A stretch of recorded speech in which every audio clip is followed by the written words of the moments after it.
Okay, May 40 here, so the nation awaiting Joe Biden's farewell address as he explains why he's stepping out of running for the Democratic nomination. So who will receive the Democratic nomination? Right now it looks overwhelmingly like Kamala Harris. But will she really get the nomination? Well, that will depend on events, my dear boy, events. So far, she's off to a fantastic start. She is looking quite impressive, right? She's got many things going in her favor right now. But if she reveals herself to display the incompetence that she had in 2019, 2020, then she's not going to last long. Okay, I really like Britt Hume. Let's see what he has to say. On his calendar, your thoughts on what he can get done, and will the campaign want him by Kamala's side throughout that period? Well, that's a good question, Martha. I think that in the closing months and weeks of a presidential campaign are not usually a moment of real legislative achievement, so I'm not sure there's much he can do with Congress. Obviously, he can order troops around. He can bomb Iran if he wants to. So there's a lot he could do on the foreign policy and defense side. Probably not much he can do on the domestic side, apart from executive orders, which last only until his presidency is over. All right, panel, stand by if you would. As you look live at the White House, it's a celebratory mood here. There's a Okay, I don't really care what Joe Biden has to say, but here are a couple of things that grab my attention. Guys, did you know that there are all sorts of conspiracy theories flying on social media with regard to the Trump assassination attempt? And unregulated social media is facilitating the spread of disinformation, which is kind of ironic because for 5 years the media was telling us that all right-wing reports about Joe Biden's obvious senility, that these were just disinformation. Well, there's more disinformation going on, and it's spreading on X, Truth Social, Rumble, and Gab. A volatile election is intensifying conspiracy theories online. This article is by Stephen Lee Myers, Stewart A. Thompson, and Tiffany Shu, and read by an automated voice. After the assassination attempt against former President Donald J. Trump, calmer voices on both sides of the political spectrum called for lowering the temperature of today's toxic political discourse. So is lowering the temperature always a good thing? No. Sometimes you are advantaged, or your group is advantaged, or your nation is advantaged by raising the temperature. So it's kind of taken for granted that lowering the temperature and having more rational discourse is a good thing. But what they're doing is they're glorifying the buffered liberal left identity, where through the power of your own reason, you can decide right from wrong, you can decide meaning and purpose, you can plot forward a direction in your life, you can look at events and determine cause and effect all on your own. And so this should enable one to behave with greater restraint and not give into brutal, visceral, medieval impulses that you see so much more on the right-wing side of the political spectrum. So the New York Times seems ignorant of its own particular partisan hero system that glorifies the buffered, rational, enlightenment, liberal left identity. By the time President Biden announced his withdrawal from the presidential race, 8 days later, the temperature was as scorching as ever. The internet has churned out a torrent of anger, recrimination, and baseless conspiratorial theorizing that has all but drowned out what... Oh, so without the internet, we wouldn't have all this? Is this really the internet's fault that we've got all this baseless conspiracizing? Without the internet, we wouldn't have so much anger and rage. I don't find that a particularly compelling argument because it's just so bleedingly obvious we did not evolve to be gullible, right? If we evolved to be gullible, we wouldn't still be here. Proved to be short-lived appeals for civility. The emergence of Vice President Kamala Harris as the new... Guess what? Civility means different things to different people, right? Civility for traditional religious people means adhering to religious norms, right? Civility for secular liberal leftists has a whole different meaning compared to civility from a conservative or a traditional perspective. So they don't really go into much detail about what they really mean by civility. Come on, man. New Democratic frontrunner touched off new paroxysms of disinformation and explicitly hateful comments. More than 1 in 10 posts mentioning her on X on Sunday included racist or sexist attacks, according to Peak Metrics. Okay, Joe Biden said he was going to choose a black female vice president. So why isn't that racist, right? You're ginning up a black female identity politics campaign, and then you expect people to respond to that without meeting you on the battlefield that you chose, identity politics, right? The left, the Democrats chose the battlefield of identity politics. So people who are not down with that are going to have to meet on that particular battlefield, even if they'd rather not talk about the politics of sex with that and race. Right? This is the battlefield that the Democrats chose. Conservatives have no choice but to engage on that battlefield. Which tracks activity online. They included false claims about her race and whether she was ineligible to run for the presidency because she was not a citizen. She is a citizen, and she is eligible to run. The internet has long rewarded vitriol over virtue, but with each passing year and each new crisis, the erosion of compassion, cordiality, and common cause online has become the nature of discourse online rather than an unfortunate feature of it. Most social media platforms profit when outrage and indignation results in more engagement and ultimately more advertising revenue. Companies have little incentive to alter the algorithms that allow toxic content to spread, despite calls from political leaders appealing to society's better angels. That dynamic appears all but certain to define this year's presidential election, as it did in 2016 and 2020. The way disinformation works is that it plays on our emotions, said Colina Cole. Oh, so emotions are inherently inferior to other ways of experiencing the world, right? That's the liberal left perspective, right? Sometimes emotions are superior to reason, right? There's all sorts of things that we know about the world prior to our cognitive rational processes, launching into work. So I don't think that reason is just inherently superior to proprioception, right? That's how we understand what's going on with our body.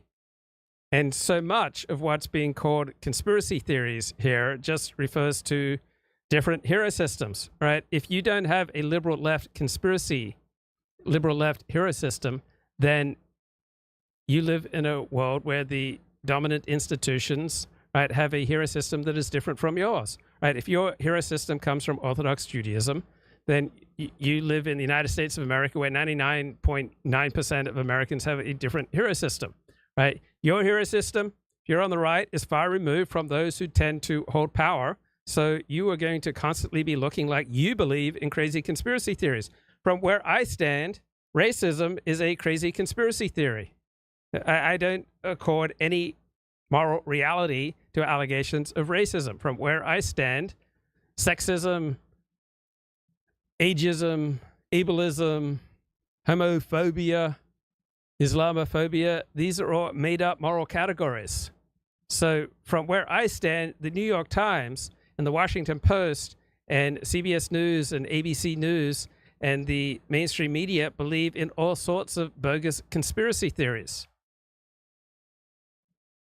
So now we have the censorship of fashion, right? Taking control of contemporary American culture. The liberal left occupies the high grounds of American culture.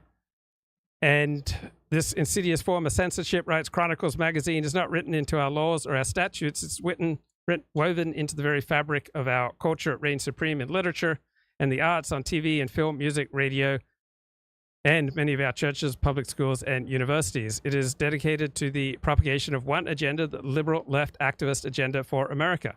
So the censorship of fashion is not only sinister and subtle, it's ruthlessly effective. It employs the powerful weapons of ridicule and condescension to stifle the voices of millions of Americans who cherish traditional values. And when people revolt against this censorship of fashion, right, against this liberal left agenda, right, they're not always going to be the most articulate, right? They're not always going to be able to put their finger on precisely what they're revolting against. So Ronnie Goodman, in his great book, Conservative Claims of Cultural Oppression, he points out that our contemporary relationship between religious conservatives and secular liberals is a contemporary recapitulation of the relationship between the conquered pagans, in our case, religious conservatives, and conquering Christians, right? Endeavoring to uproot these pagans' idolatry. So when Christians took control of the Roman Empire, they wanted to uproot pagan idolatry, and the liberal left, they have an agenda of uprooting primitive, atavistic, medieval conceptions of life that dominate on the right. So what liberals call religious neutrality is an intellectualized, sublimated, secularized iteration of this ancient ambition of uprooting idolatry. Right? It now operates within unacknowledged layers of social meaning rather than through formal creeds. So you have these unacknowledged layers of social meaning coming up with moral categories such as racism, sexism, homophobia, Islamophobia. Right, so conservative anxieties about these encroachments of an aggressive evangelizing secular humanism will sound paranoid, and they will sound conspiratorial. Right, these apprehensions, however, become intelligible, right, once we dig into them, once we place them in their broader historical and philosophical context. So censorship of fashion, you might call it a new phenomenon, but this has been going on since the 19th century, when religious conservatives were driven back by the march of science. They shrank before the positivists, the Darwinians, the astronomers.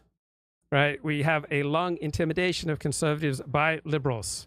It's been going on for over 150 years. So you don't need an intellectual elite conspiring behind the scenes to maintain a stranglehold on the means of cultural reproduction. Right? We have a long march through the institutions that are now dominated by the liberal left. So you'll see on late night TV comedy, liberals shown as smart, conservatives as dense.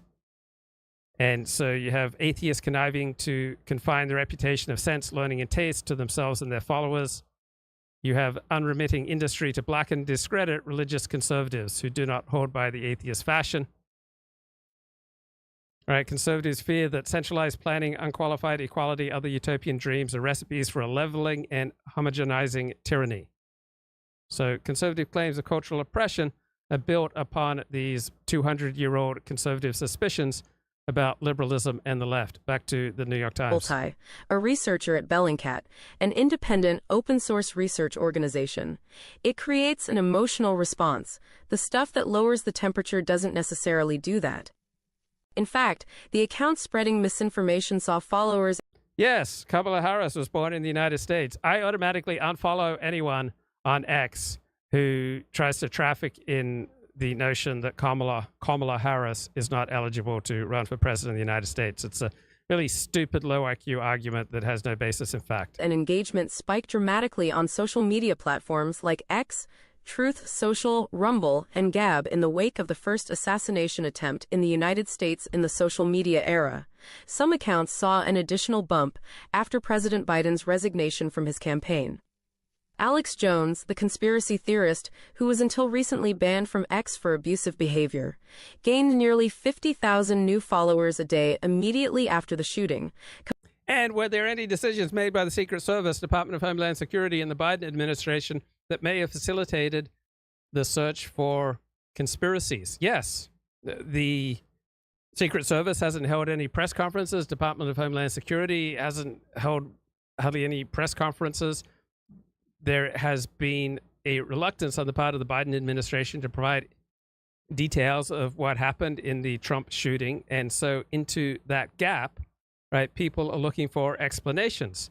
But this is in large part a result of the Biden administration's unwillingness to provide details, explanations, and facts about what happened. Compared with about 1,000 in the days before.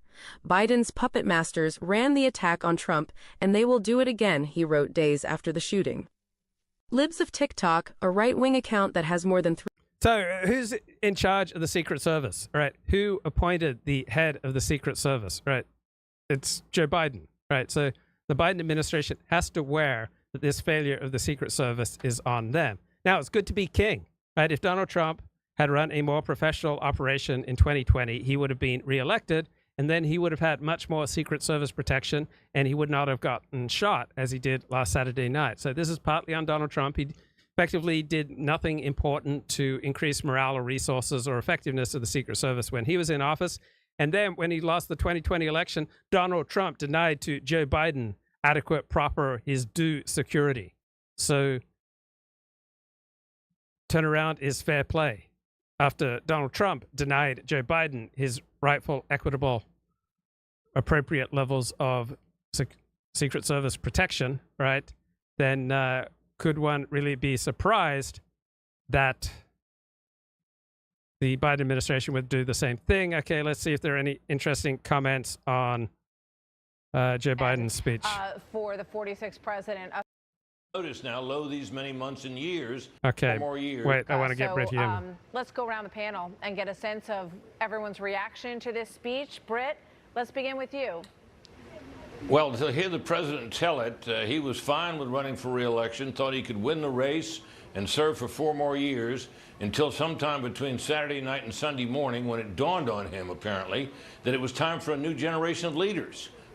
Something that had escaped his notice now, lo these many months and years, and that then he got up on Sunday and decided he would turn everything over to this new generation led by Kamala Harris, whom, as you mentioned, Martha, he extolled as being a great partner to him.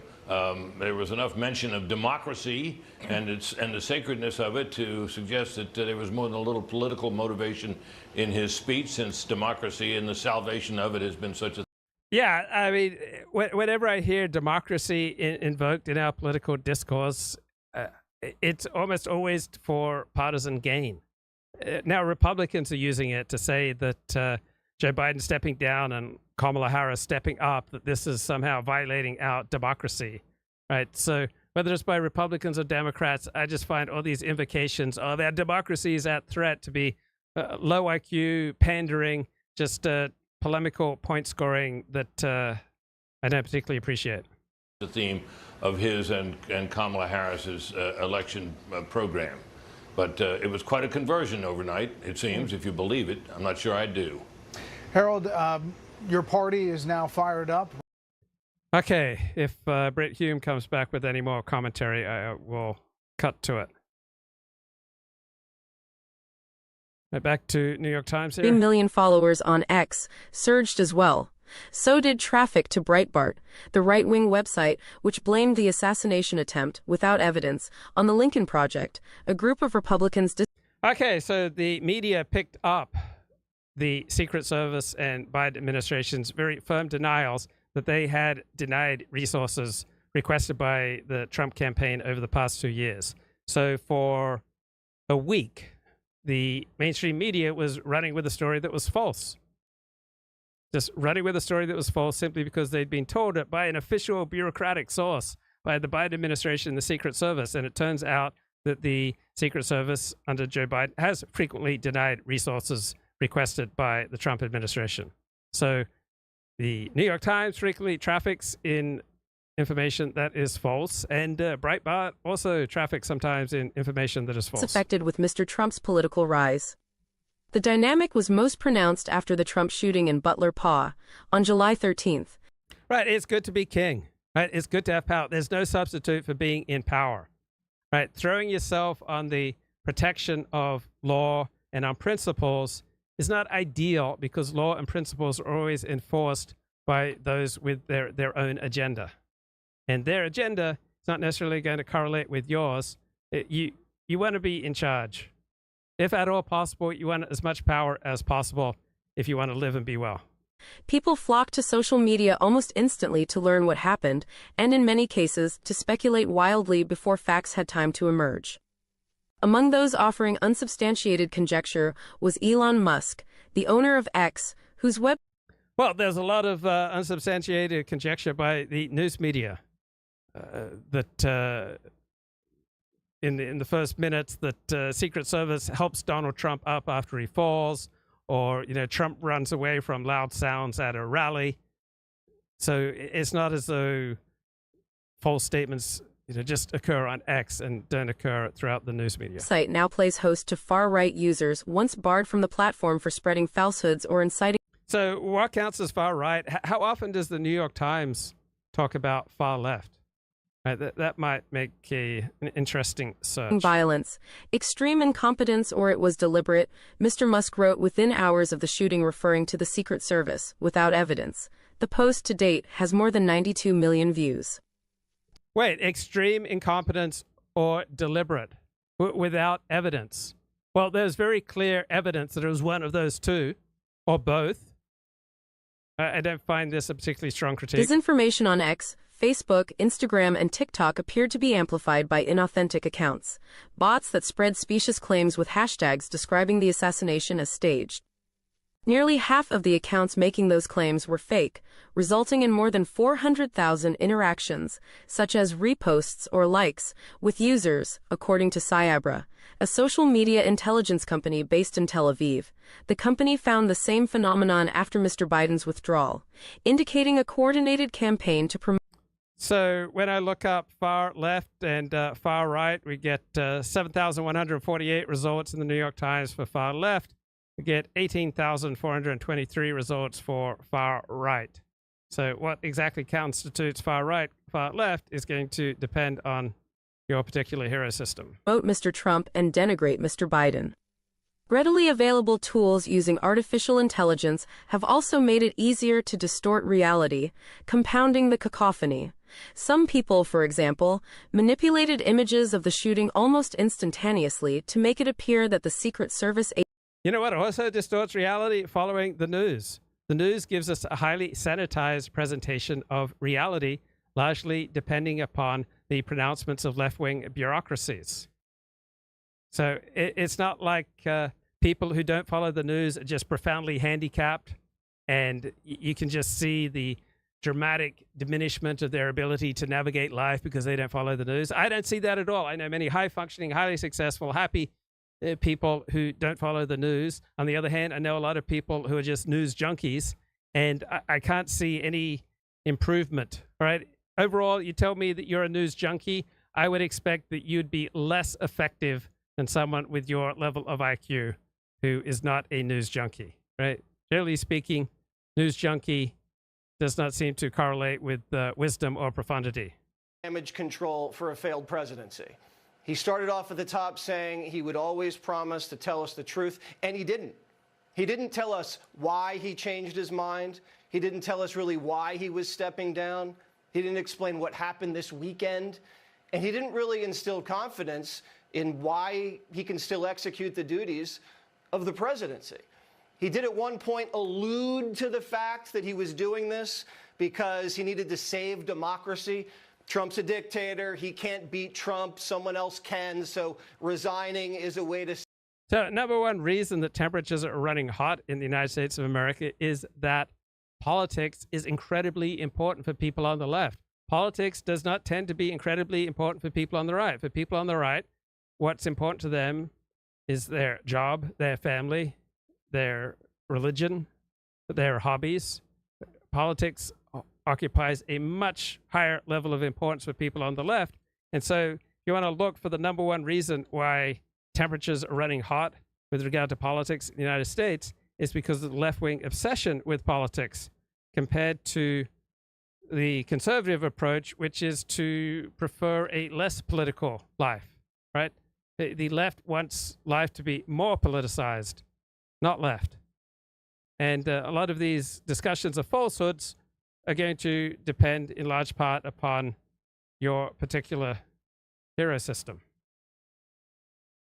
Agents guarding Mr. Trump were smiling afterward.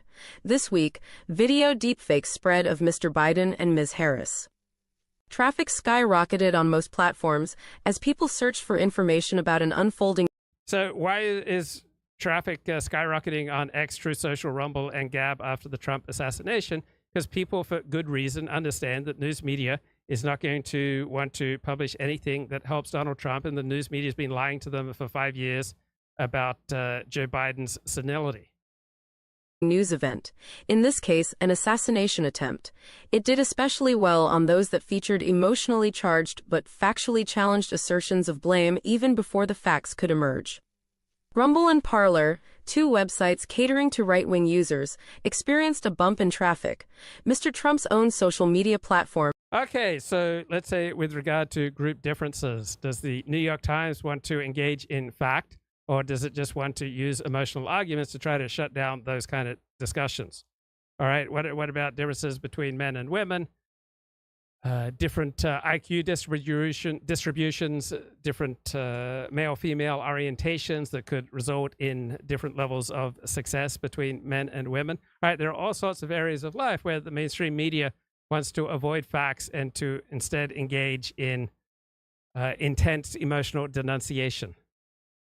It's just that the things that the left and right want to emotionally denounce as opposed to deal in the area of facts differ because of different hero systems. Truth Social saw by far the biggest rise, with traffic increasing 448% compared with Saturdays in June, according to SimilarWeb, a company that monitors web traffic. Tellingly, the sites that saw almost no change in traffic were Facebook and Threads, both owned by Meta, which has made a conscious decision to give less emphasis to political content. Other platforms like X, Telegram, Gab, and Rumble have made a point of being havens for unfiltered political speech. X now shares revenue with prominent users who drive engagement with the platform, offering an incentive for sensational content. The difference in traffic suggests that changes in algorithms, which are closely guarded secrets. So, New York Times and the news media have incentives for sensational content. All right? The news media routinely lie about the importance of their story. Breaking news, right? We've got this incredibly important story for you, which, if you never heard it, your life would not at all be diminished, right? The news media does not consider it lying when they so profoundly exaggerate the importance of what they're talking about. To an ordinary person, that is lying. Right, the news media tries to make things as exciting and sensational as possible to maximize their number of subscribers and viewers, just like individuals on social media. Right, the New York Times gets most of its subscribers from its op-eds denouncing Donald Trump and Republicans. Right, that's why people subscribe to the New York Times. Right, the New York Times feeds its audience just as Tucker Carlson feeds his audience. Now, the New York Times is a upper middle brow publication. Tucker Carlson's is a lower middle brow operation. Can have an impact on what goes viral. The cost for lowering the political temperature, however, is less engagement and fewer visits, resulting in fewer advertising dollars. The internet didn't create bigotry or conspiracy theories, said Lindsay Schubiner, director of programs for the Western States Center, an advocacy organization that tracks extremist ideologies. It's just dramatically increased the reach and speed at which they're able to spread. After the attempted assassination and again after Mr. Biden's withdrawal announcement, platforms face new calls to do more to rein in violent or threatening content. There appears to be little prospect of change, however. After nearly a decade of concerted efforts by these companies to curb misinformation and other harmful posts that violate their own policies, most of the platforms have backed off. They have reduced the moderation of all but the most egregious posts as a priority, and with it the costly staff required to do it. None have announced any changes to policies since the assassination attempt. The inaction starkly contrasts with measures Facebook took after Russia's efforts to interfere with the 2016. Okay, has the New York Times and the news media announced changes to policies in reaction to being caught out for lying and covering for the Biden administration with regard to Joe Biden's evident senility over the past 5 years? No, they haven't. Election, or the moves by major platforms to close accounts of those who orchestrated the January 6th attack on Capitol Hill in 2021. Meta, the owner of Instagram along with Facebook and Threads, did not respond to a request for comment. So, if you lack power, all right, you're going to be much more likely to endorse conspiracy theories, all right, particularly when that power tries to hide itself, right? Those speaking truth to a power that conceals itself at every turn, to forces that will never officially announce their goals, their motivations, or even their existence. This is Ronnie Goldman. All right. This may well result in some crude conspiracy theories that you might associate with the extreme right, right? Because if you're out of power and you don't like the hero system of those who are in power, you're going to have a visceral sense that things are not right. So this once meant for the people in the John Birch Society to allege that President Eisenhower was a knowing agent of communism. All right, a ridiculous claim on a literal level, but if you go a little deeper, there's this sense by the members of the John Birch Society that something is not right. You've got Republicans in power, you've got Republicans who in the presidency, and yet society is still overwhelmingly being operated by people with a hostile hero system to your own. So the deeper you understand what's going on, you recognize that this problem is largely structural, right? My show is largely structural. I don't focus on personalities, right? It's much more sexy and compelling to talk about, oh, how, horrible this individual Democrat and leftist and liberal is. That's not what I do. This is a show about structure and about things that we're unconscious and semi-conscious and barely conscious about, right? Things that not necessarily the calculated product of human agency by people plotting behind closed doors, right? There is a liberal conspiracy from a conservative perspective, but it consists in hidden layers of meaning rather than secret plots, right? It transpires not in smoke-filled back rooms, but in the fabric of our culture. So for liberals, they see conservatives as avoiding rationality. Right? Conservatives charge that rationality, as deployed by liberals, suppresses a visceral experience of life. Right? It produces a stilted speech code, and it removes people from direct experience of life. So if you're a trad, right, you're going to get the feeling that the people who dominate our institutions, right, are essentially hostile to the traditional nuclear family. But you may have a hard time making that point because our most successful members of the liberal elite do have traditional nuclear families. So, what the hell is going on, right? It's hard to pin down.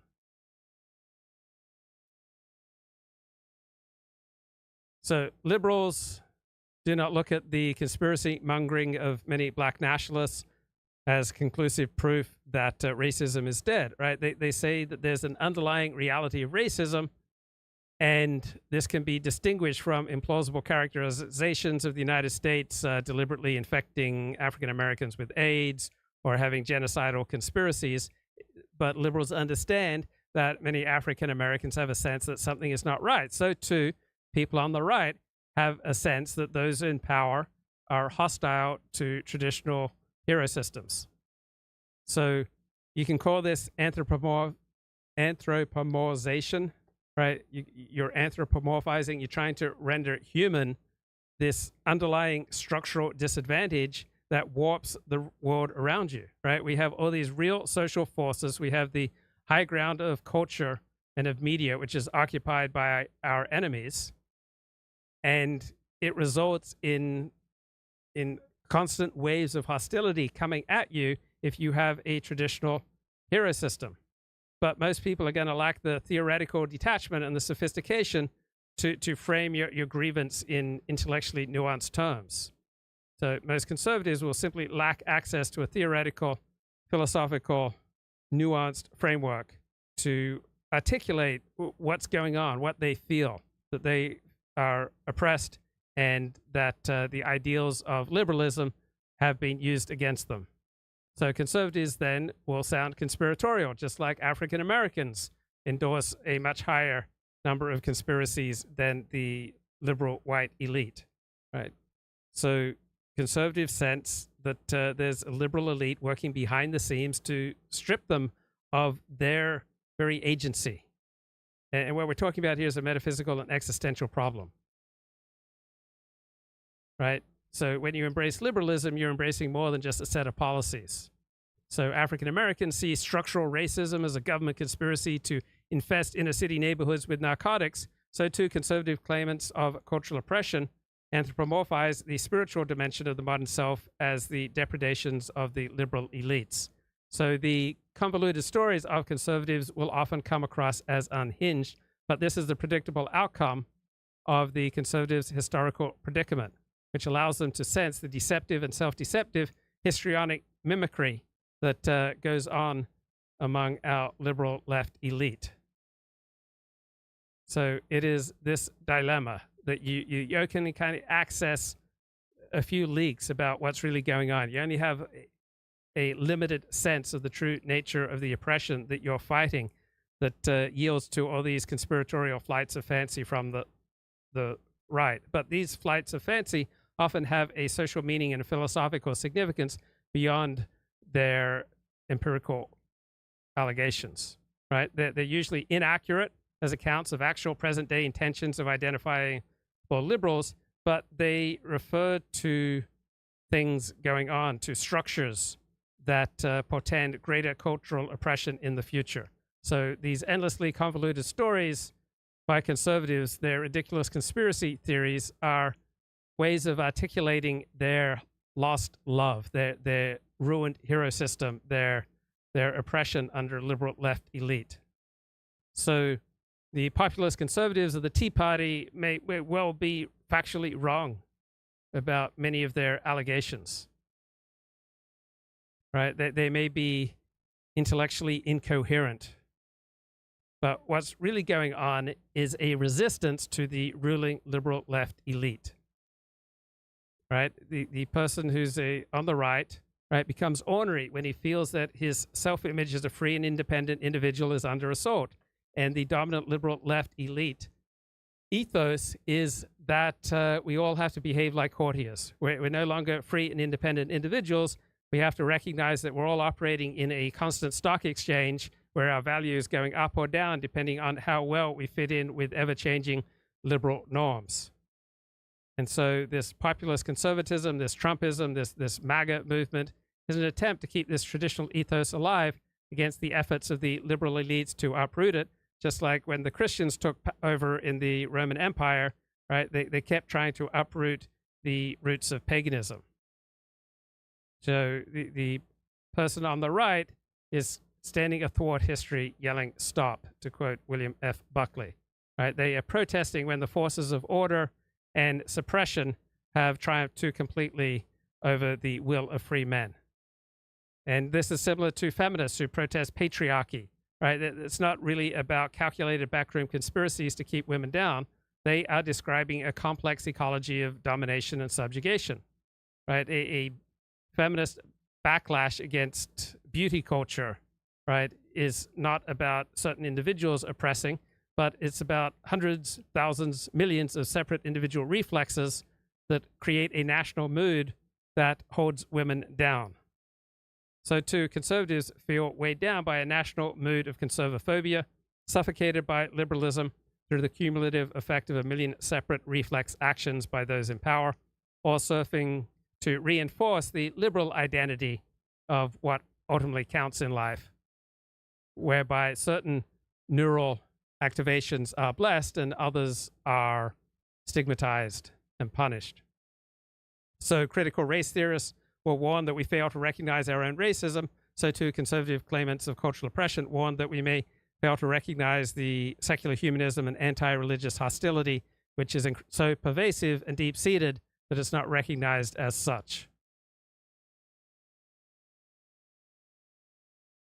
So Ravi Zacharias observed the California Supreme Court proved it had little problem with the state endorsing a religion, even forcing religious beliefs down to citizens' throats, provided that religion is secular humanism. So March 1st, 2004, the California Supreme Court ruled that Catholic Charities of Sacramento must comply with the statute requiring California employees to include contraception coverage in their employee health care plans, which goes against Catholic dogma. So under the Women's Contraceptive Equity Act of 2000, only religious employers are excluded. The California Supreme Court had no problem rationalizing its decision. It said that since the Catholic charities provide services that are secular in nature, such as counseling, immigration services, low-income housing for people of all faiths, it is no longer a religious employer. Right? One would think that the politically correct California court would applaud the pluralistic attitude of the charity in making its services available to non-Catholics. Instead, it uses the charity's tolerance to punish it. So conservatives have this visceral sense that liberalism is an omnipresent force that slyly insinuates itself into all the minutiae of our lives. And this conviction will sound paranoid and conspiratorial, once liberalism is intellectualized as just a moral philosophy or just a political movement, just the opinions of people like Walter Mondale. So conservatives will often sound unscientific in their tacit devotion to a traditional order of things that exists outside of them. So from a conservative right-wing perspective, meaning, purpose, right, the transcendent morality, right and wrong, all exist outside of you, and your role in life is to do your duty and to fit into this order of things. From a liberal left perspective, you can decide all these things on your own. So you're probably wondering what the Washington Post has to say about disinformation. This news story was written by Kat Zakrzewski's profits and tech industry initiatives aimed at addressing their spread. Right. Trump allies crush the misinformation industrial complex. Claire Wardle knew her email account wasn't private. Starting last fall, whenever the prominent misinformation researcher sent or received an email, she had to consider how the message might be swept up and publicly picked apart. That's because Wardle's employer at the time, Brown University, had engaged a law firm to use AI software to sift through her correspondence, searching for messages from government agencies or tech companies at the request of a Republican-led investigation into the politically divisive field of misinformation research. The investigation stems from a legal... So why is it politically divisive? Right? That isn't really investigated or even mentioned in all these mainstream news articles decrying the crushing of the misinformation industrial complex, right? Because disinformation tends to be used from a liberal left hero system against traditional right-wing conservative conceptions of life. Campaign led by allies of former President Right. So the mainstream media and members of the misinformation industrial complex, right, they see themselves as simply pursuing truth, trying to create a more hygienic world, a safer world.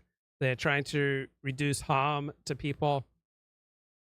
But for people on the right, we see a partisan, left-wing attack on many things that we hold sacred, such as free speech. Donald Trump to cast the study of misinformation as part of a broader conspiracy to censor conservative voices online. It has transformed the daily life and work of Wardle and many others who worked at tracking election misinformation online, a field now reeling as the 2024 presidential race enters its final months. Wary of the political scrutiny, researchers held back from publicly airing some of their insights on the spate of conspiracy theories erupting online after the July 13th assassination attempt on Trump, according to one. So Republicans used government power as they control the House of Representatives and lawfare to destroy the misinformation industrial complex that was so frequently directed against them. They used power to crush their enemies. Such researcher who spoke on the condition of anonymity out of fear of political retribution. False rumors and disinformation have proliferated online as... Remember, false rumors, disinformation is noting that Joe Biden is senile. That's what the mainstream media said for the past 5 years. The nation reels from that shooting and President Biden's withdrawal from the race. Just last month, researchers had notched a victory when the Supreme Court reversed a lower court ruling restricting tech companies and the government from communicating about misinformation online. But the ruling hasn't deterred Republicans from bringing lawsuits and sending a string of legal demands. House Judiciary Committee Chair Jim Jordan, Republican Ohio, has peppered academics, including Wardle, with document requests as part of a broad probe into the alleged weaponization of government. Right. You can make life so uncomfortable for your enemies that they change their behavior. Right. We can encourage people or discourage people. And the more power we have, the more ability we have to shape people's behavior. Against conservatives. Earlier this month, Meaden, a nonprofit focused on promoting reliable information, received a request from Jordan. So most of these groups promoting reliable information tend somehow to have a left-wing agenda. Elliott Blatt says misinformation, facts that are problematic. About its efforts to monitor misinformation related to the 2024 election, according to a person familiar with the matter, who spoke on the condition of anonymity for fear of retribution. Jordan said the Supreme Court ruling emboldened him to... So people on the alt-right would often speak anonymously, and they'd be mocked for it. but these warriors in the misinformation field, right, they're venerated, and anonymity is bestowed upon them with a great deal of care and compassion. Continue with his efforts to better protect Americans harmed by the unconstitutional censorship industrial complex. The GOP campaign has eroded the once thriving ecosystem of academics, nonprofits, and tech industry initiatives dedicated to addressing the spread of misinformation online. So maybe it's a good idea to use power in your own interest, right? VDARE has shut down because its opponents were simply more effective than VDARE was. Hello, I'm Peter Brimelow. Someone I know just lost his daughter. She was exactly the same age as my son Alexander. We have pictures of them together as babies. Obviously, losing VDARE.com is nothing compared to that, but it still hurts. In a couple of days, the VDARE website will be suspended. We're not sure how long the archives will remain up, or if they'll remain up, although our social media will still. Oh, come on, man. But it still hurts. In a couple of days, the VDARE website will be suspended.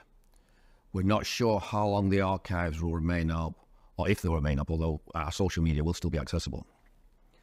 My role here as editor of VDARE.com for the last 25 years. So I find it so much easier just to look at life in terms of power and winning and losing. All right, I have a hero system, I have a morality system, but for doing a live stream, just easier to note who's winning and who's losing. And Peter Brimelow and VDARE are losing. Their enemies have outmaneuvered them. Has been destroyed. So I'm going to resign, and I'll also be resigning from the VDARE Foundation. My wife, Lydia, will remain, for the present, as president of the VDARE Foundation. She'll be in charge of winding things down and, of course, paying lawyers. One bright spot is that the Berkeley Springs Castle, which is where I'm filming this, is a separate foundation, a West Virginia-based foundation. So that will continue. So Peter Brimelow paid himself very nicely, approximately $200,000 a year. His wife also got paid. So Peter Brimelow personally did quite well from the VDARE Foundation. There will continue to be dissident conferences here, and also a number of normie functions, for example, weddings, if any of you want to get married and defy the Great Replacement. VDARE.com was a highly successful operation, particularly after Lydia solved the problem of us having our conferences cancelled by hotels, which she did by buying this Berkeley Springs Castle right here. But VDARE has been murdered by the New York State Attorney General, Letitia James. She's not charged us with anything, it's important to note. She simply battered us to death with an enormous, ongoing, intrusive, quote-unquote, investigation. The liberal law professor Jonathan Turley. So this is the flip side of what Republicans have done to the misinformation complex. So as you go through life, you really want to minimize any incentives you provide to your enemies to destroy you. Just makes your life a lot easier to minimize the incentives you give others to destroy you and maximize the incentives that you give others to support you. Recently described New York State under Letitia James as the land that law forgot. That's because of her unprecedented, unscrupulous, unprincipled attacks against the NRA, the National Rifle Association, and of course notorious against Donald Trump. Okay, I can see the moral argument here, but the point is that they were effective in getting something done. They were effective. They got Donald Trump convicted, but that may not work out to their benefit. And also, this should be a warning to people incorporating in New York.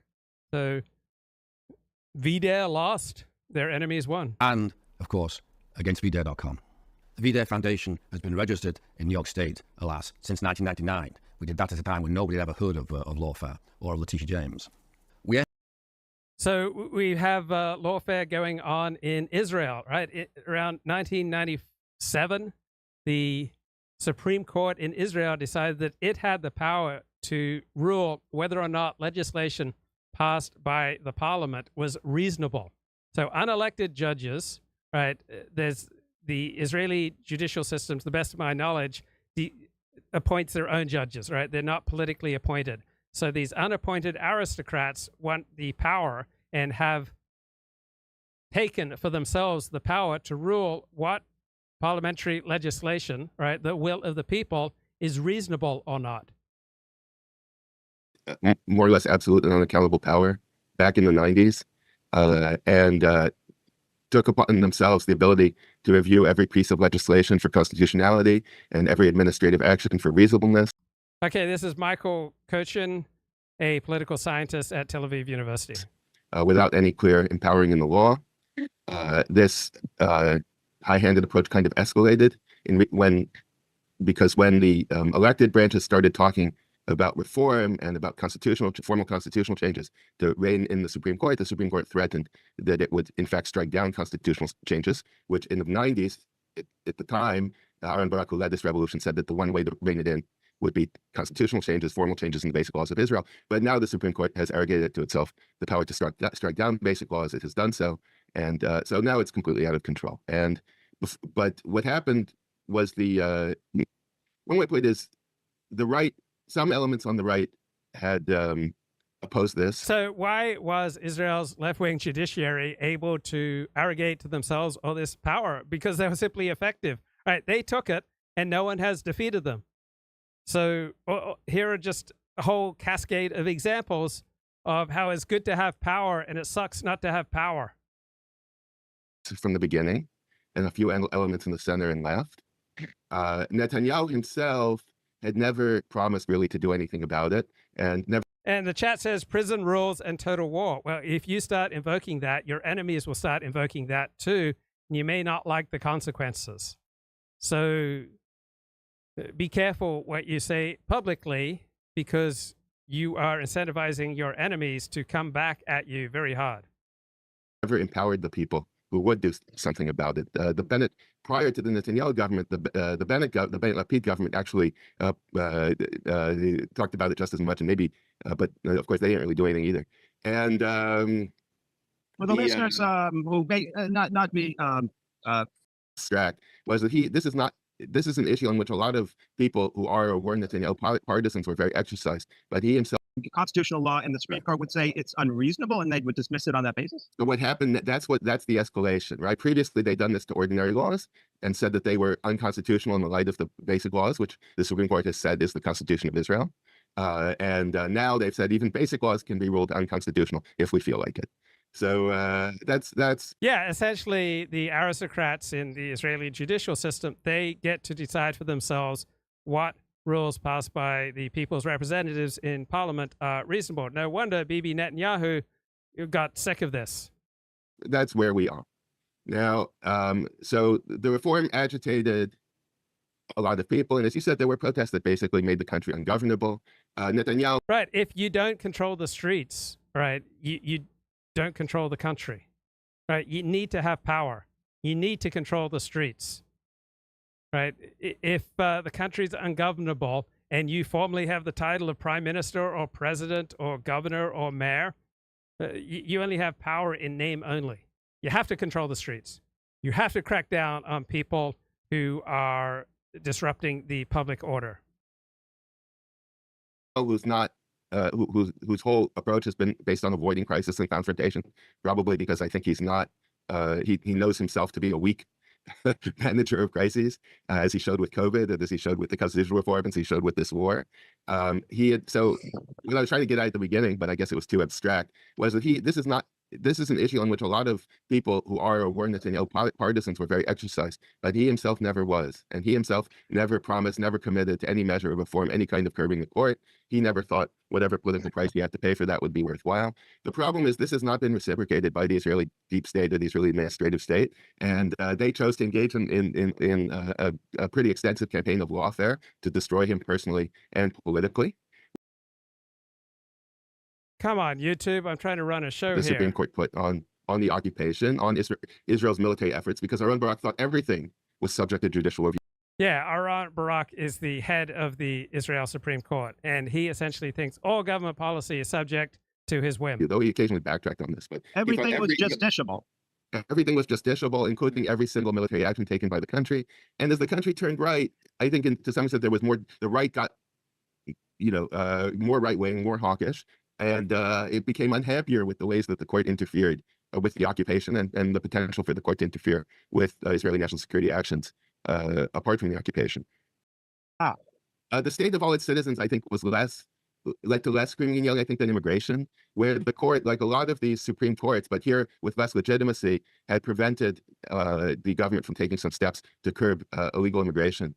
That I think might have been a more acute issue. Certainly, it bothered me a lot more as somebody who, that thought that somebody who thought, in fact, the state wasn't being secularized and shouldn't be secularized, for the reasons I just gave. The immigration thing did bother me a great deal. And we've seen in other countries the same judicial overreach on immigration, most notably in Britain, to some extent in the U.S.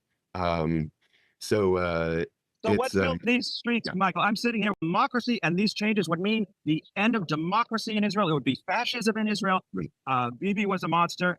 The way you describe it, it doesn't sound so bad. It sounds like it was maybe even potentially a positive, needed set of reforms. But clique of a racial ethnic clique of Ashkenazi Jews and some, if we use the parlance, kind of harsh parlance, a few non-Ashkenazi Uncle Toms. And the truth in their protest was that this really would have threatened to check their power to some extent, and they didn't want to give up that power. And in the end, they demonstrated that they had enough power to actually make the country ungovernable if the reforms went ahead.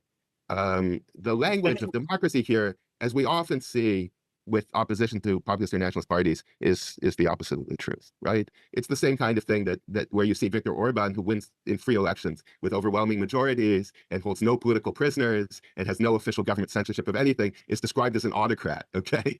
Whereas countries like Germany or Poland under the new government, or the United States or Canada, which repress protests, which throw peaceful protesters in jail, which censor expression, which use lawfare against their political opponents, and hold, in the case of Joe Biden's America, thousands of political prisoners. They're quote unquote defending democracy. So there's basically an international campaign of lying, to some extent financed by people like George Soros, by certain international organizations and persons you can point to. But it's one of the distinctive features of anti-populist, anti-democratic rhetoric in our time, that it uses the language of defending democracy to defend unchecked administrative rule, to defend and to oppose any kind of democratic reform where people propose democratic reform. So in that respect, Israel's not unique. The empowerment of... Okay, here's Jon Stewart talking with Bill O'Reilly. Fascinating, but I want to get to something else. Yeah. I am so fascinated, Mr. O'Reilly, by the patriotic fervor of the Republican Party, of the Republican conventions, the iconography of the flags, the "We the People" of the Constitution. We are for freedom. We are for liberty. What is their acceptance of Viktor Orban and Vladimir Putin? What is their... I don't understand. I don't understand how you either. can say we stand for freedom, we stand for liberty, we stand for the Constitution, and man, you know who's doing it right? Putin and Orban. Those are illiberal autocrats. What are we talking about here? Well, we didn't get to... Well, a very wise man commented on this very thing just a few days ago. Late 40 here, so I was just listening to Jon Stewart echoes some typical liberal talking points. Why is Donald Trump so solicitous of Vladimir Putin and the leader of North Korea, and so harsh with America's allies? Well, some of you might have families. Why do parents often scream at their kids, but are exceedingly solicitous of enemies at work, or walking down the street and there's a guy with a gun, and the parent who's just screaming at his kids is very courteous to the man with a gun or a machete? Because it's in their self-interest, right? Sometimes you're really nice to people who you hate, who you don't like, who you recognize as an enemy, where you have dramatic conflicts of interest, because it's in your self-interest to be really nice to people. Right? People have varying likelihoods of hurting you severely, and people have varying capabilities of hurting you severely. In general, it is a very good principle to be very careful with how you treat people who have a high likelihood of hurting you severely and a higher capability of hurting you severely. And it really doesn't matter how much you like them. It really doesn't matter how moral they are. It really doesn't matter what their particular hero system is. It really doesn't matter if they are drug traffickers or if they are Mother Teresa. If someone has the capability and the likelihood of hurting you severely, such as the leader of North Korea, the leader of Russia, then it behooves you to treat them solicitously. On the other hand, if you have an ally and there is a low likelihood that they'll try to hurt you severely, such as Australia or the United Kingdom or Japan or South Korea, the United States, right? There's a low likelihood of them hurting you severely. and they have a low capability of hurting you severely, right, you may, well, yell and scream and curse and berate them and treat them 100 times more harshly than you would people who have a high capability and a high likelihood of treating you severely just to get some minor negotiating advantage. Okay, let's get back to this podcast here. Michael Kochin from Tel Aviv. Apply to the extent that I'm empowered, which is simply to remind everybody who runs an American university that they are settler colonial universities in a settler colonial state and obliged in return for their very expensive privileges like accreditation and immunities from taxation, they're obliged to advance the cause of America, which is a settler colonial state. So, you know, I think that we think the commanding heights of higher education policy are in the hands of the settler colonial American state, and they just need to be used the way that. Right. If you got power, use it to promote your own interests. And then things will change very radically. You know, the British, once Washington got his cannons up to Dorchester Heights, the British left Boston. They didn't wait to see what would happen. And once it becomes clear that the university's privileges depend on their falling into line with the mainstream of American opinion on fairly basic questions, not Israel so much as, you know, basically settler colonialism. Like, you know, all these flagship state universities are named literally after settler colonial states. Like, come on, people. All these private universities, you know, Stanford University. What's Stanford University? It's a railroad zillionaire who founded Stanford University. Vanderbilt, another railroad. Right. All this talk about settler colonialism, it essentially comes from Leninism. This critique that capitalism is ultimately about imperialism. Right. This dominant rhetoric comes from Lenin. It was the dominant ethos underneath the Nuremberg trials, and it is the dominant ethos underneath international law and humanitarian law, and it's continually deployed against the West, particularly against Israel and the United States. So, you know, just stop, people. Just stop. And you're going to stop. Why? Because the canons of higher education policy at the federal and state level are trained on you and will be fired if you don't, you know, fall into line. And so I want to try that. And don't really need to study, I think, how the campuses got that way. We need to apply Kochin's fairly simple formula for making them stop being that way in certain important respects. Yeah, Kochin. This is the name of the professor speaking, Michael Kochin. Wield power. And things will get a lot better. You have some practical ideas. I have only a practical response. I'm going to leave the theory, try to defend individual and academic freedom and defend institutional autonomy, whereas I'm saying no. We have to subordinate institutional autonomy to state purposes. That's something American conservatives have been reluctant to do, mostly with regard to higher education. So, you know, I have to get my people in line. I have to get their spears all pointing the right way, and then, you know, we're waiting for the signal in November 5th, and maybe we'll be empowered to do this, and maybe we won't. But if we're empowered, I intend to do whatever I can think of to make sure the charge goes through, and if necessary, lead it, and if possible. We're speaking on Sunday, speculating. The pundits are. But a lot of heated up rhetoric, in a way the same as the rhetoric of the anti-judicial reform protests about how Trump was a danger to democracy, New Republic, Trump is Hitler cover right before this. So there's been a lot of incitement, okay? There's been a lot of incitement that intellectually is very hard to take seriously, but politically has been fairly effective. And so, you know, the Washington Post, I don't know, if, I'll send you later a photo of the editorial page of the Washington Post, but they had a very short editorial with a lot of blank space surrounding it, emphasizing that this is all they want to say. But their Democracy Dies in Darkness banner that they've been running since the beginning of the Trump administration, they haven't taken down. So they haven't completely thought through how their rhetoric helped to get us here. And we'll have to see. They will say that Trump's rhetoric, I think you make a persuasive point. I think J.D. Vance made a very strong tweet to this effect that people can find on Twitter. You know, you can blame, but there is a certain amount of justified both sidesism because there's a serious political problem, which is to govern, you have to control the street. And to win as the key point, to govern, you have to control the street. Conservatives, Republicans gave up on controlling the street in the summer of 2020. Opposition, you have to show that if they don't let you play by the rules, they can't control the street. So that's a big part of it here. Is elections are an alternative to violence. That's Malcolm X, the ballot or the bullet.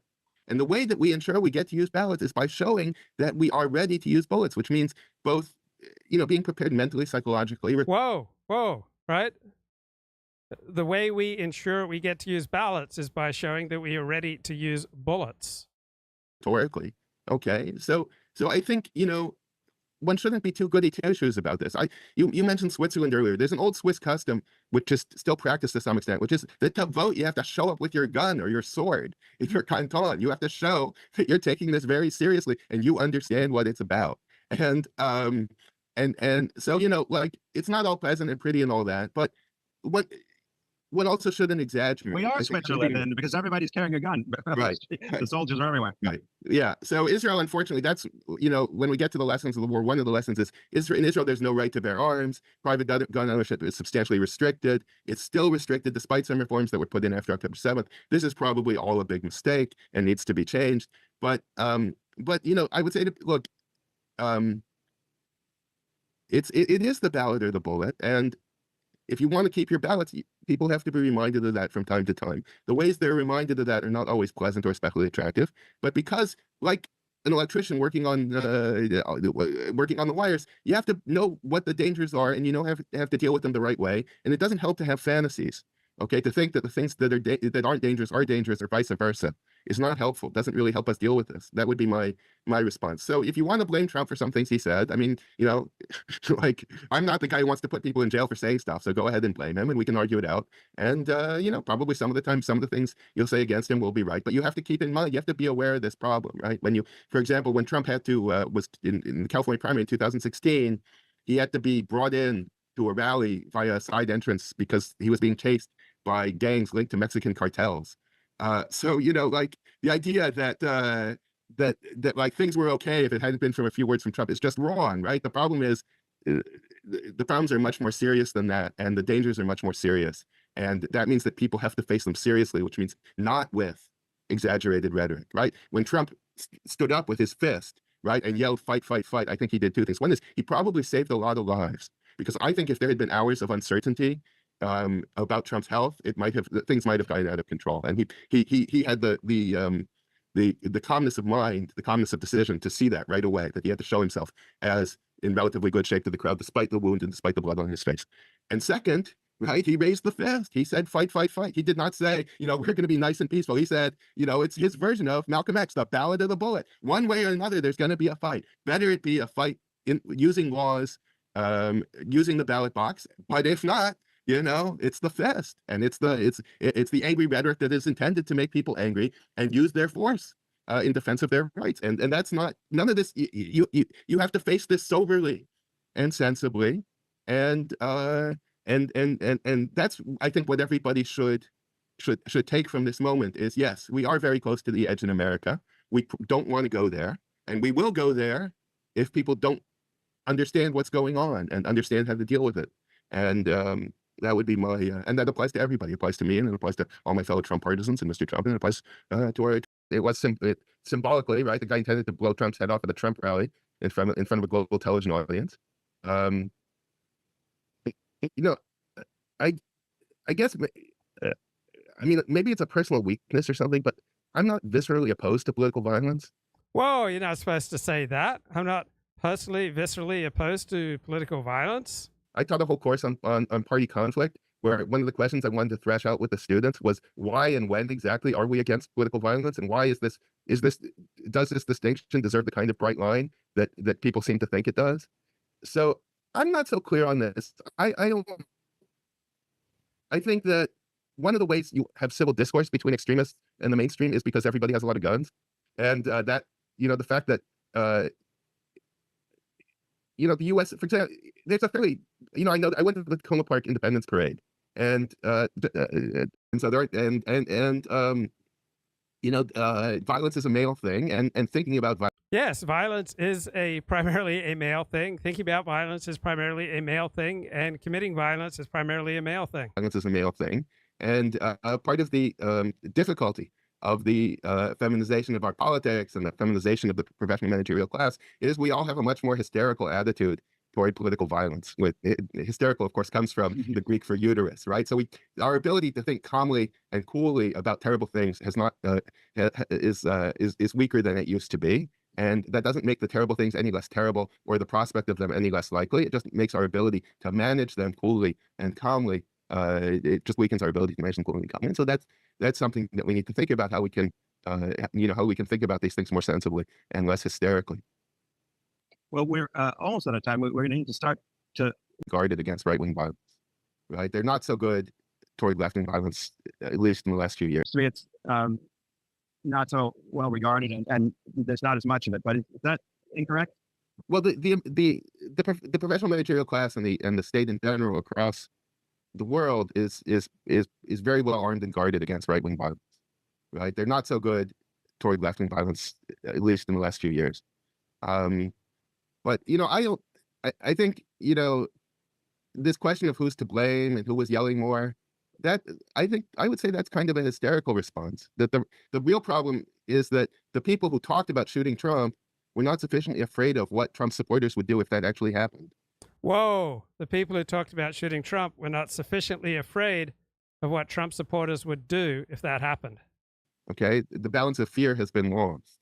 So I wouldn't say that the right to blame because its rhetoric was too violent. Maybe the right's to blame because its rhetoric and practice weren't violent enough. The left was calling maybe Trump the situation is just so Hitler. Yeah, so maybe we have to think about that because I think it does. What makes it in the democratic piece is an armed piece, and that applies across the world, and it applies within countries also. And at least in and so I would say it's not so much a question of whose rhetoric was louder, whose demonstrations were more violent. It's a question of how do we keep things balanced and not violent, because we don't want violence. We don't want actual warfare. We don't want assassinations. We don't want this kind. We don't want people shooting at presidential candidates. And question to Israelis, but Americans have to think about the president that's best for America. And so I wonder if you think that Israel is battling for its own sake. Well, the most important lesson is that you have to be ready where you are to defend yourself. Yes, you have to be ready where you are to defend yourself and your own. And the settlements that were ready on October 7th were hit less hard than the ones that weren't ready. That's a sad thing to say, but it's true. And that's the most important lesson, I think, is that insofar as Israel's defense problems are local problems, in other words, they're problems that happen here and not there, people locally, right? If this kind of terrorist infiltration is something that you have to be ready for wherever you are right now. And unfortunately, a lot of people were killed because they or others were not ready. And where people were ready, things weren't as bad. That's an important. Right. You could never have massacred that many people on the West Bank. Because people on the West Bank were ready. Right. This is from the NatCon squad, National Conservatives. Colossal security failure to happen in modern American history. And after she got absolutely destroyed by Congress in a hearing earlier this week, I know Ben has been tracking that very closely, so he's going to kick us off.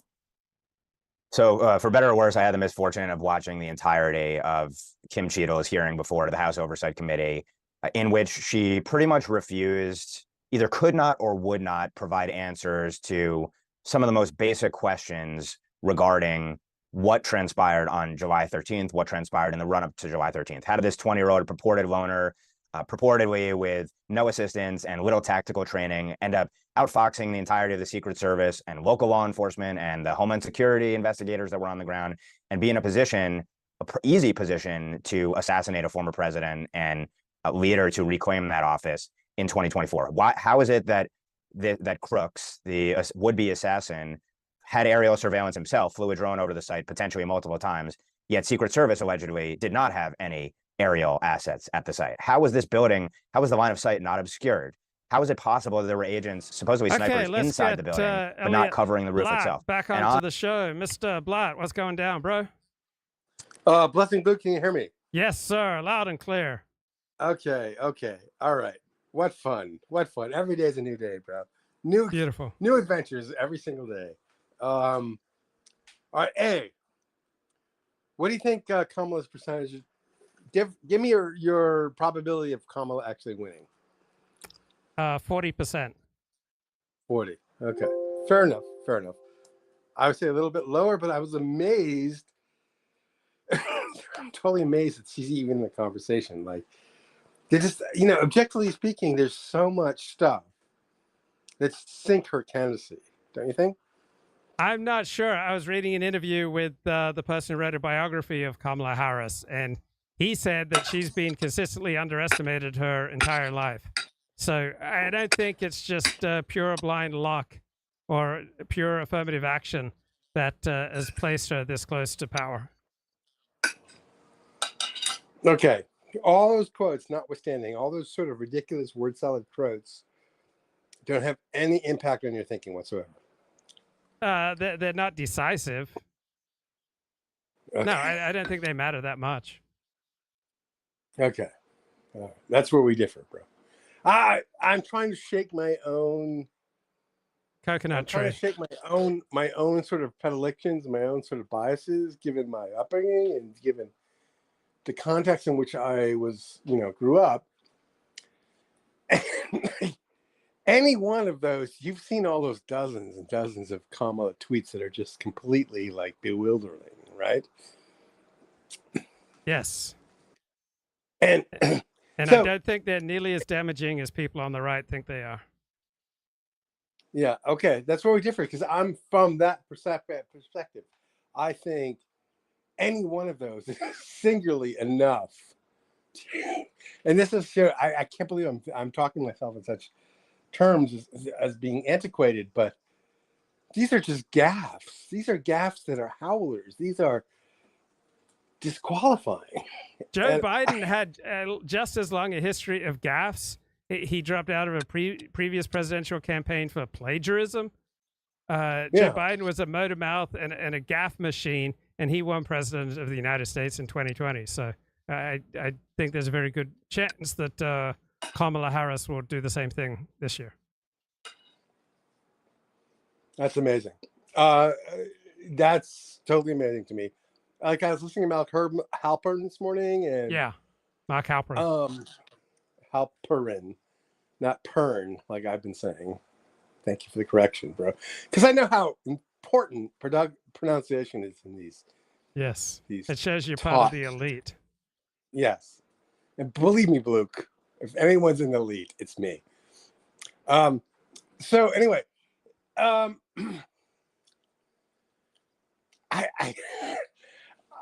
can't believe it. It's like I feel like an old fogey. Like, it feels like yesterday I was 25, and now I'm like 78.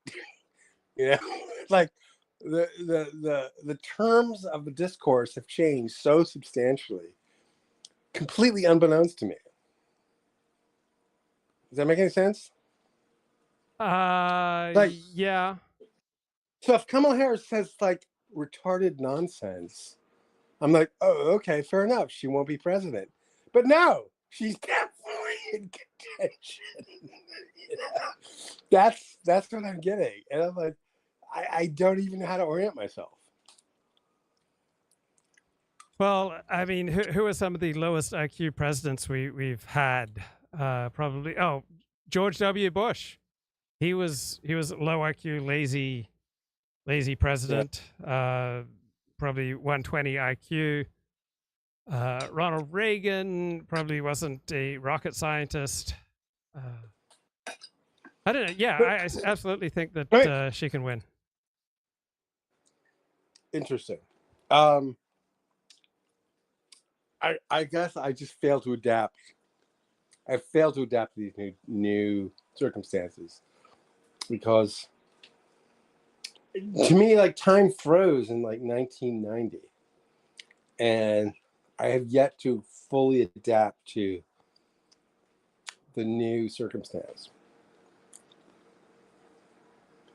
Yeah, it happens to many people, bro. Because I mean, do you enjoy modern music? Yeah, you probably don't enjoy any songs from the last 10 years.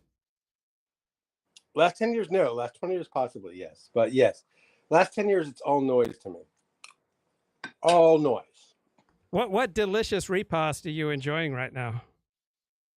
Repast? Repast, food, dinner.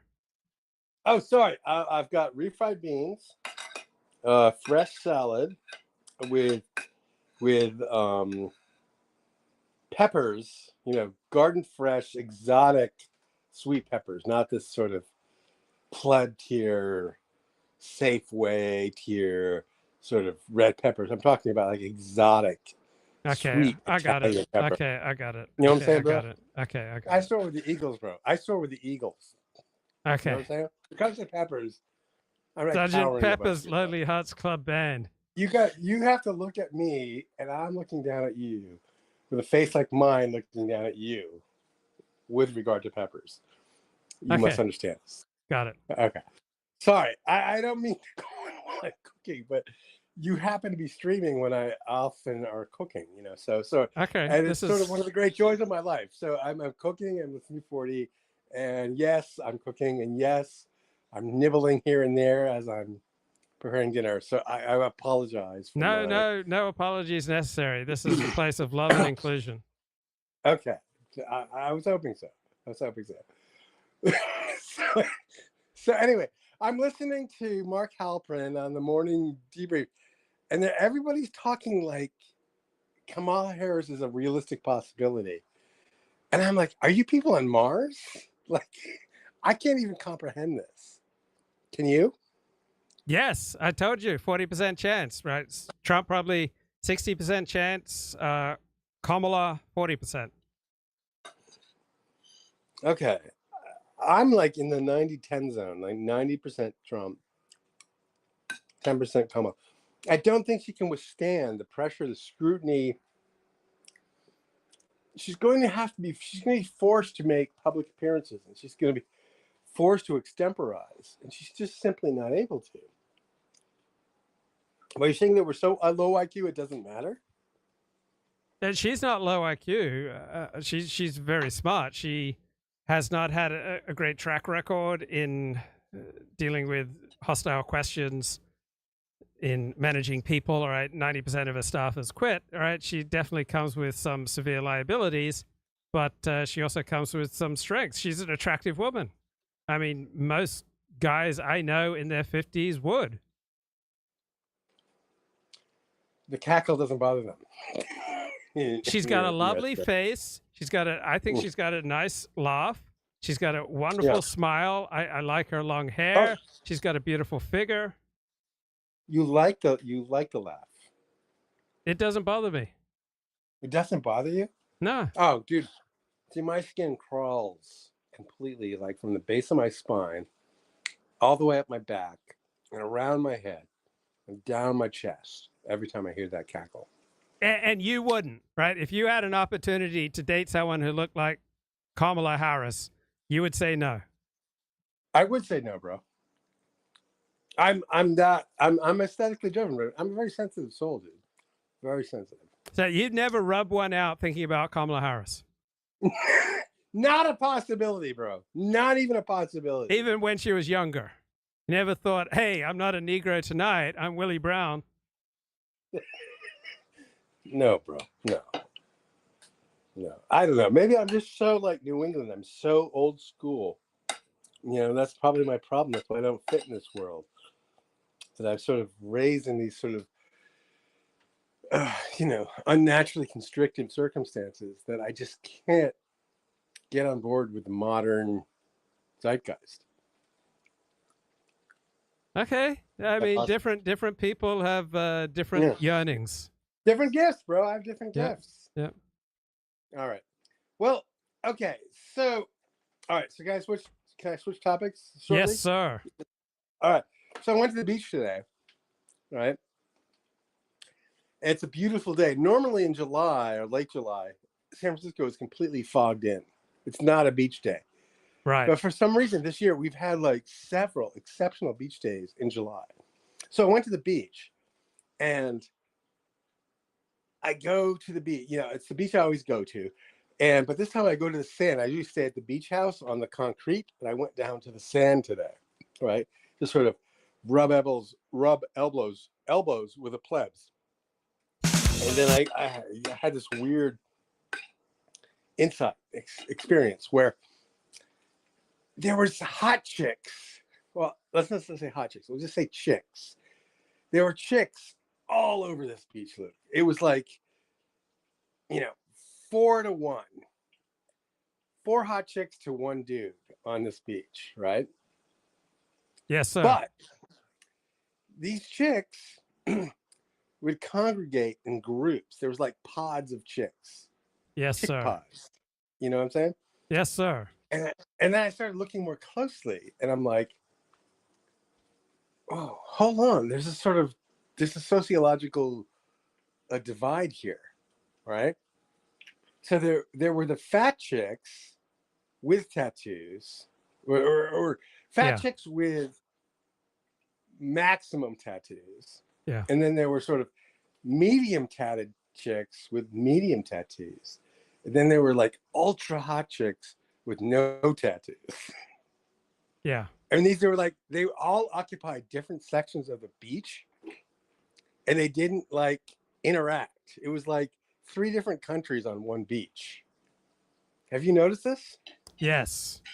Birds of a feather tend to flock together. That's right, bro. Birds of a feather.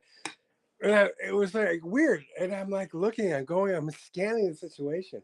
And this categorization just became crystal clear to me. And I've just never sort of fully adapted to the whole tat phenomenon.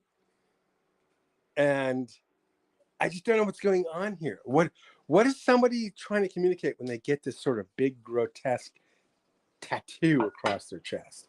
They're trying to communicate that I make really bad decisions. That's what appears to me. But what do they think they're communicating? That they're edgy. They're edgy. They're transgressive. Yeah. Interesting. Yeah, fair enough.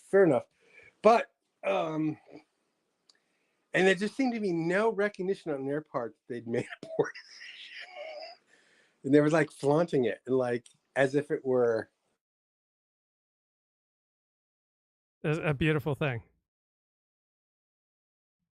Oh no, have we lost decision. Mr. Blatt? Okay. It's hard for me to talk while I'm cooking. This is stretching my streaming capacity here. So, all right, I just did my last cooking exercise, so I can now stream more lucidly. So anyway, I thought that was funny. I was like, I just can't believe how many women have just like completely compromised their future by these goddamn tattoos, Luke. Yeah, I don't have sympathy for the tatted up look. I don't like tats. Don't like it at all. Can you hear me? Can you hear me now?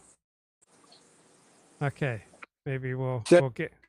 Did I lose you, Luke? Did I lose you? It's that new cell phone service you got, bro.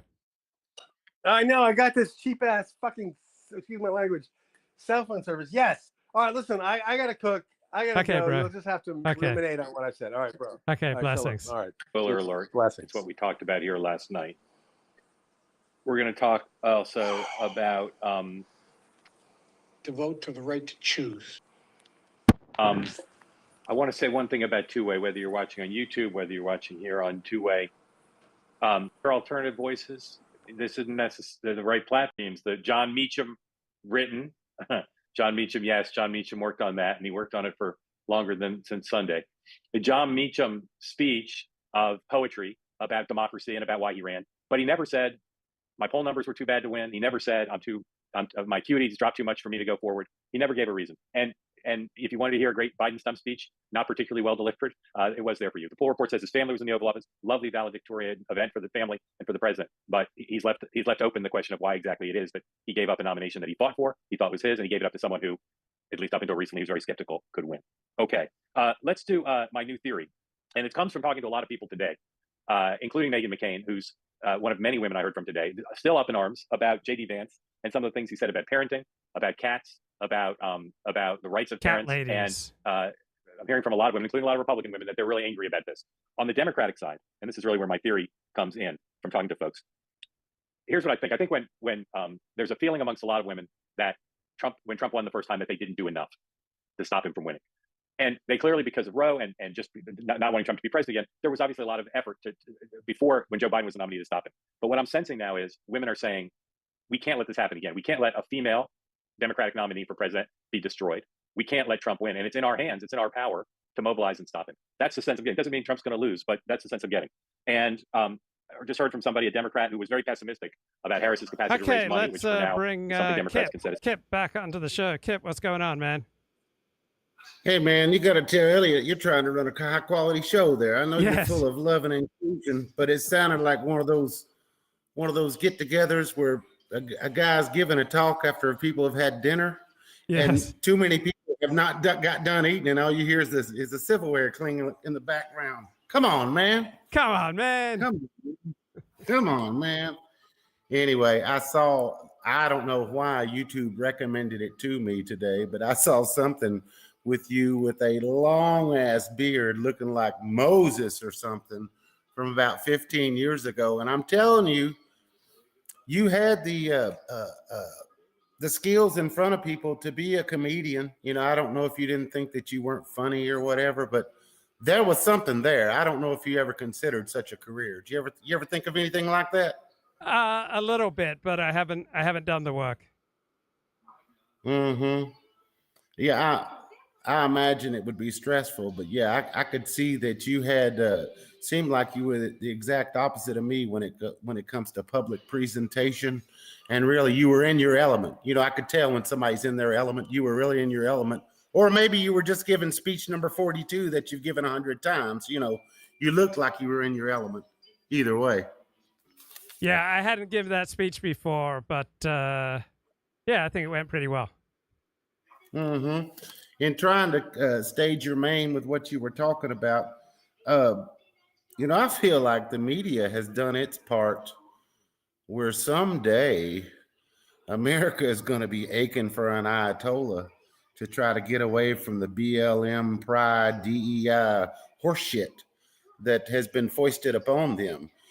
You ever notice how that stuff in a culture will spring back like a rubber band and it'll go way too far? Let's just say 10th, 11th century Baghdad culture, you know, how great they were. And then there, you know, religious, was it Al-Ghazali or whoever got in charge there, and all the science, all the advancements, it all just went right down the tubes, and they went right back to being all about religious zealotry. You see that maybe happening with America if the media doesn't start doing its job and become the fourth estate again? Possibly. I'm a realist, and realists don't believe in progress. So realists believe that things go around and around. So that's me. I don't believe in progress. I don't believe that we're going to keep getting better. I don't believe that we, you know, ever overcome the human condition. So we're just going to keep, you know, circling around between various extremes and then reactions to extremes. 10-4.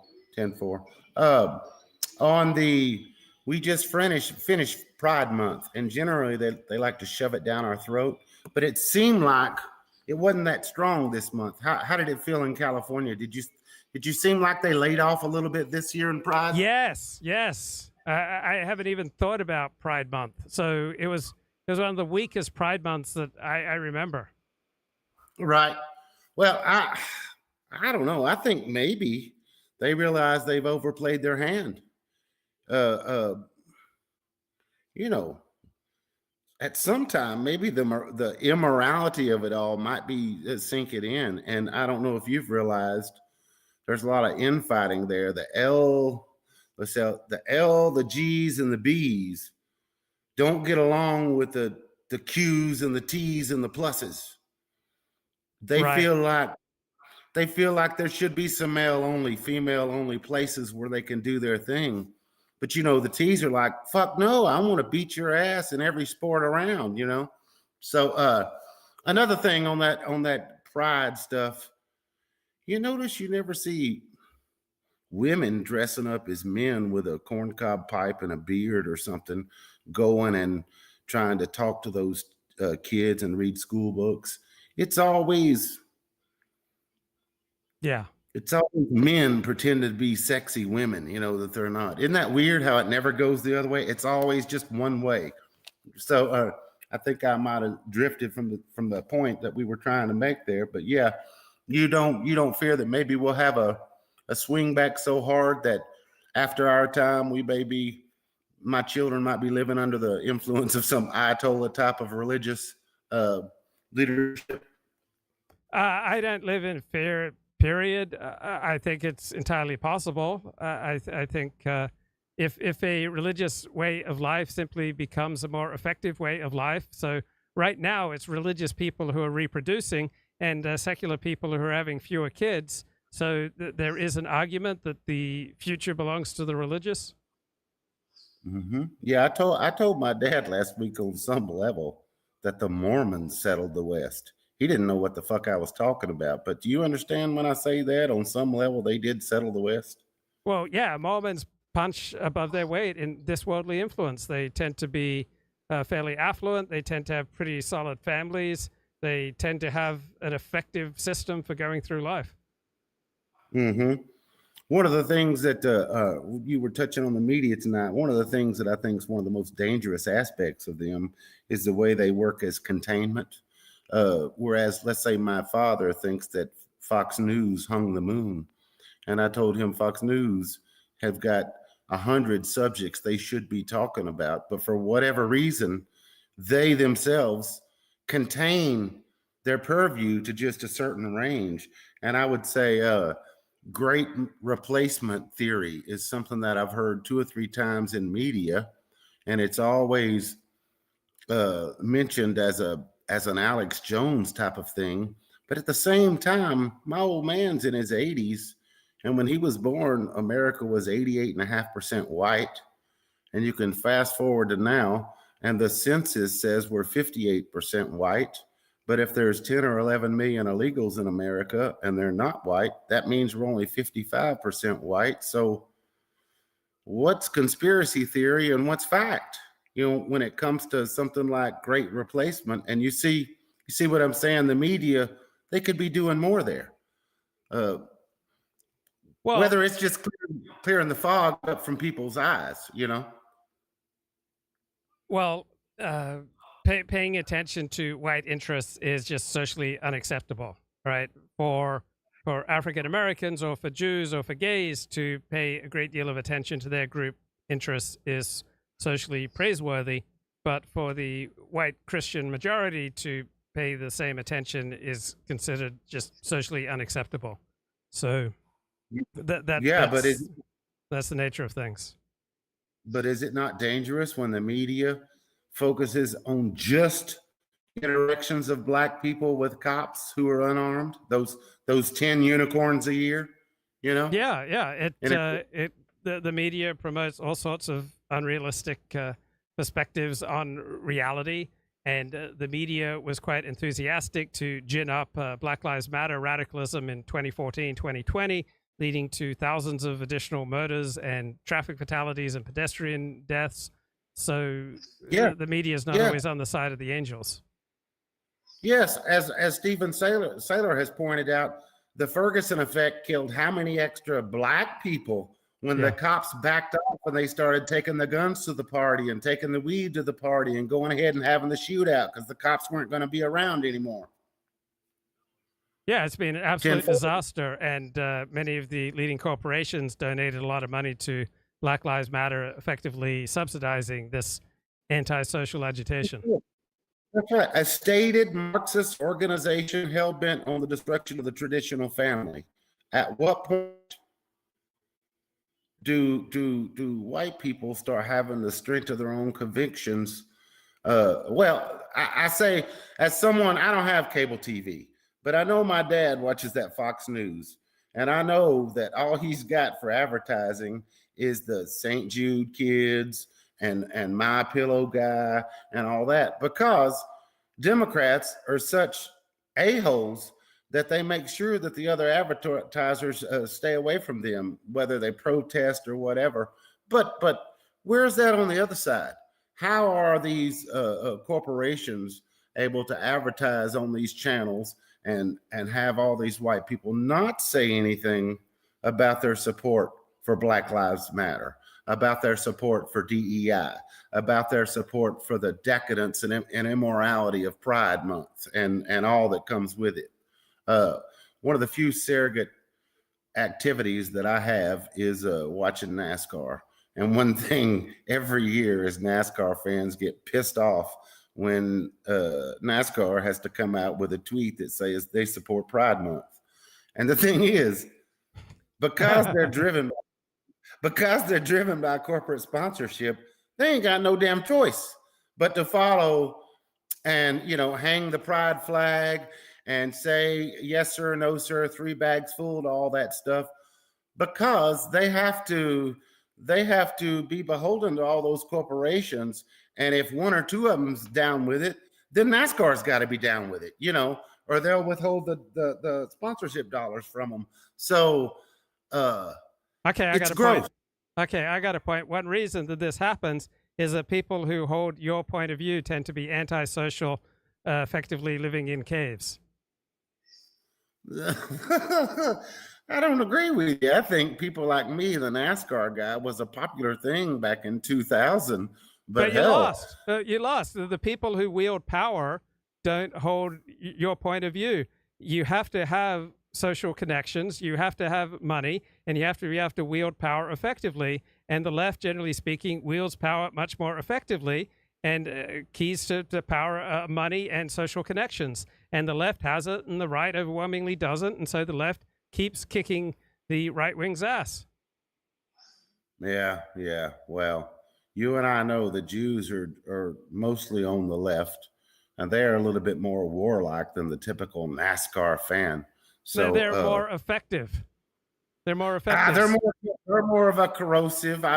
You know who Douglas Rushkoff is. He's a media analyst, media commentary. I heard he said it himself. They're the most corrosive element on the planet. And that's the one thing when people start condemning the Jews, they're right. They're right, because the Jews are there to smash everything. Borders, religions, conventional thinking, you name it, they're there to smash it. And you and I are living in times where, like you say, they have ascended. You know, they did their homework. They went to all the right schools. All the NASCAR dads like me were off doing other things in finance. Okay. So, Kip, if a Jew told you to go suck off a dog, would you do it? No. Okay, so Gentiles are responsible for their own choices. So you have a comparatively tiny Jewish population that United States has problems today is overwhelmingly the responsibility of Gentiles. It's not like you've got 1 million hyper-effective Jews and Gentiles are just helpless in the hands of Jews. You've got Jews on both sides of the political spectrum. Jews tend to vote Democrat about 70-30 compared to Republicans, but many of Donald Trump's most effective supporters are Jews. So Douglas Rushkoff is an attention seeker, and so he used a particularly inflammatory way to describe Jews, which you can understand some benefit, some accuracy to the point of view, and some lacking in accuracy point of view. But in the final analysis, the United States is a 98% non-Jewish nation, and the United States is overwhelmingly the product of the choices of its non-Jews, not overwhelmingly the product of choices of a tiny number of Jews. And you and I have spoken on this before.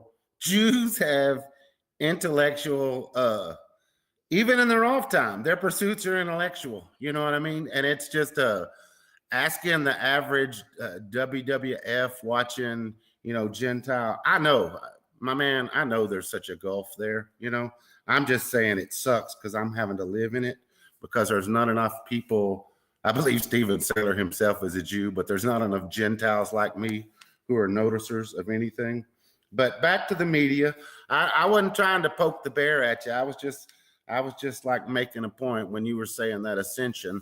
I was seeing in my mind, I got this visual of Mark Halperin talking to all those women on that damn podcast, and you see all those yucky looking the women with they all got those same frames on their glasses. They all got those Jewish noses. They all look the same. You know what I mean? I know and they're there's very smart and they're very effective, and they're smarter, more effective than outside. So, and they play that DEI woke. They play that BLM pride. They got it down. Like I say, I don't appreciate it. You seem to appreciate it. I don't appreciate it. I appreciated the time we had 50 years ago where you had, like I say, look, that I primarily live in reality. So whether I appreciate it or not, I'm not going to wail and go into emotional conniptions. I want to understand primarily how the world works. I've got my own particular hero system, which is inimical to DEI, but I'm primarily interested in power. I'm primarily interested in reality. I'm not primarily interested in yearning for the world to be like it was 50 years ago, because however much I yearn for the world to be like it was 50 years ago, that will make absolutely no difference on the world today. So I'm interested in life right now. I'm not primarily interested in emotional masturbation, yearning for something that can't happen just by my yearning for it. Yeah, you know that Mark Halperin and all those people on his little podcast, they won't allow each other to roll up their sleeves and go dig into that Hunter Biden laptop. You see what I mean? The way that system is closed off like that. Truth is what takes the beating in the end, because who came forward? Once in all these, at first it was just conspiracy theories and Russian disinformation. And what was the country involved in it was Ukraine, that obscure Ukraine. Okay.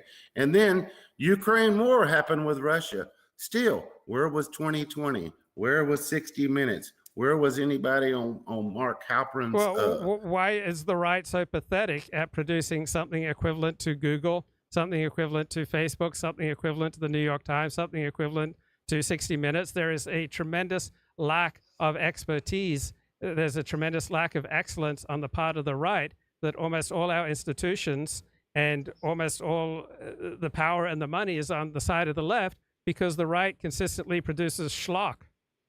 The right's got to get it together. I mean, those people on Halperin's podcast, those are the elites. Yeah, well, why can't the right produce elites like that?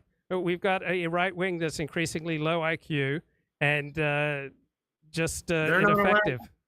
They're not allowed in the club unless they're victims. They're victims, right? You're sounding like African Americans. The system's rigged against us, and the reason we always lose is because the system's rigged against us. The right has been ineffective. I think it's important to learn what is an effective way to operate rather than the loser way that the right has operated in. Yeah, but where's their journalistic integrity? You see what I mean? How come that goes out the window? Journalistic integrity depends upon your particular hero system. They have a different hero system from yours. They have a different morality from yours. They have a different sense of what means integrity, what means civility, right? People are different from you. Okay, do the people at the WAPO and the New York Times, have they realized yet that the whole thing was a big Russia hoax? Have they caught on to that yet? Have they given back the Pulitzer Prizes yet? No, because they weren't idiots when they wrote their stories. Their stories were overwhelmingly factually accurate. Their stories, however, gave off an opportunity for people who were filled with rage to interpret them in a way that said that Russia hacked the election. But the way that the Washington Post and the New York Times wrote their stories was very careful to the facts. And it was those people who had an emotional need to understand the stories in a certain way that created an exaggerated sense of their importance. So, yeah, I don't believe that Russiagate was an important story. It was the most important story for 3 years. And you could say, oh, did they realize what fools they were? But that wasn't what drove the importance of the story. What drove the importance of the story was that it effectively cut the balls off the Trump administration.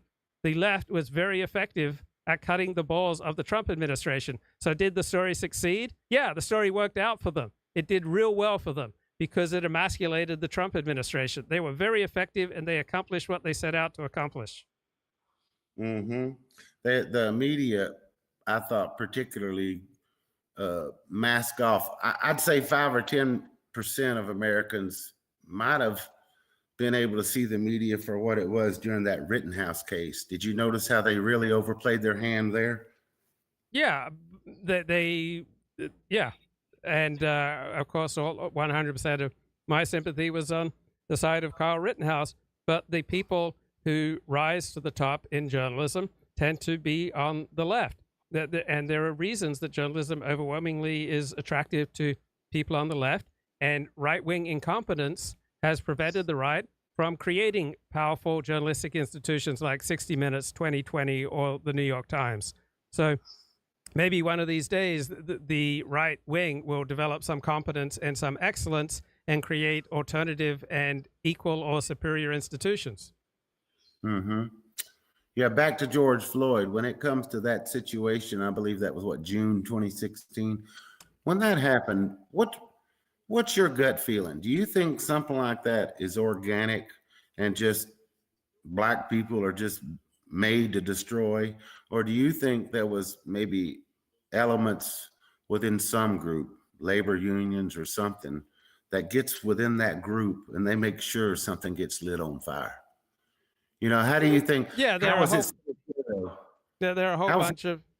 a whole bunch of different things that went into making that explosion. One thing was that we'd had lockdowns for 2 months, so you had a particularly restive part of the population looking to explode. The overwhelming majority of African Americans in the United States were not out there killing and shooting and looting and disrupting society. The majority of African Americans have other more mundane concerns, such as looking after the people who matter to them. But there is a radical section of the African American community that, when subsidized by the corporate 500 companies that poured money into Black Lives Matter, that were anointed and blessed by the mainstream media and agitated into rising up, like a whole bunch of things came together and created a wave that did considerable damage to this country. So I don't think it was any one thing. It was a whole combination of factors. That reminded me, were you in America when was it OJ? Yes, was it the OJ? I came here in 1977. Okay. So did you... I came to America when OJ Simpson was playing for the San Francisco 49ers. But did that remind you of OJ? Where you thought, oh gosh, we got a little bit of a mass psychosis here. Did you not notice that? Yes, I think the O.J. Simpson criminal verdict of not guilty was a major revelation of a racial divide in America that millions of Americans could no longer avoid. Right. And I thought George Floyd was the same way. You know what I wanted to do is get a focus group of crazy ass liberals and sit them down with a button and have them watch the 16 minutes of the encounter that the cops had and push that button when they think Derek Chauvin had gone over the line. Because I watched that over and over and over.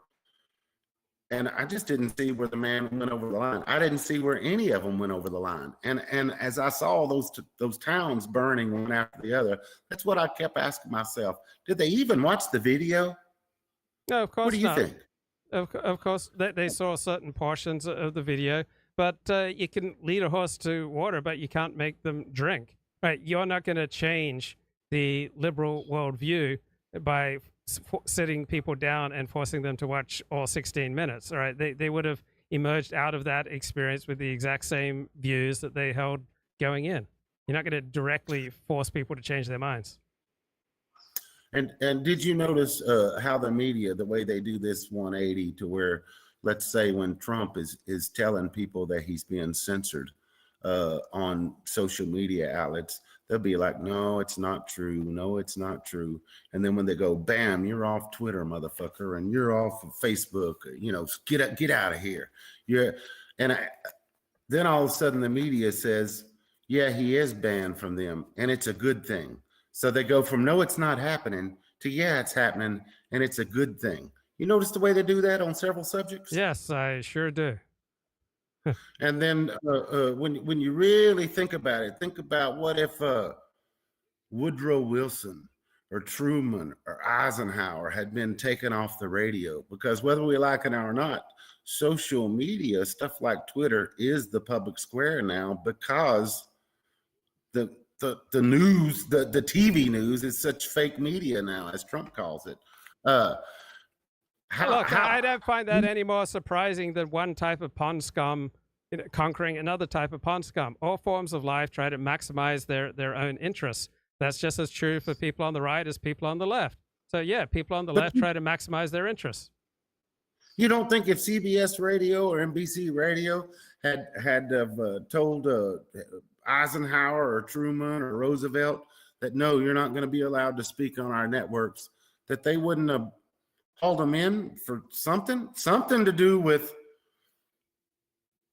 people try democracy. to people, it's called niche construction. All right, all forms of life try to create a niche around themselves that benefits their own kind, but if there's sufficient blowback, then you change tactics. So the left changes tactics after defeats and the right changes tactics. But every form of life, from pond scum to cats to eucalypti to radishes to raccoons to people on the left and people on the right, everyone's trying to build a niche around them that is most amenable to their own interests. Mm-hmm. Mm-hmm. 10-4 on that. I had something. The point just went away. I had something that I was. Oh, I know what it was. You grew up Seventh-day Adventist, right? Yes. Yes. We've got a slew of those folks in the Collegedale, Appleton area here in Tennessee, and they strike me as some of the most clean living son of a guns that you'll ever run across. Did you notice that aspect, them compared to the out groups? Yes, very much. It's a very nurturing, clean living way of life. Right. And I also thought that they took just the religion, and at least the ones in the Ottawa, Appleton area and Collegedale, they took that stuff very seriously. So I respect that, just in the same way that those hardcore Pentecostal holiness that, I don't know, speak in tongues and all that stuff, they take that stuff serious enough where they won't work for a beer distributing company, and they won't, there's just certain things they don't do.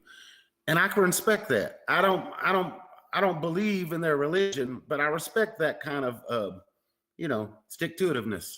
Yeah, it's a high intensity religion. Like Orthodox Judaism is a high intensity religion. Assembly of God is a high intensity religion. Anglican overwhelmingly, and Roman Catholicism is overwhelmingly a low intensity religion. Reformed Judaism, conservative Judaism, these are low intensity forms of religion. But if every Seventh-day Adventist went up to heaven tonight, the world tomorrow would be very little changed.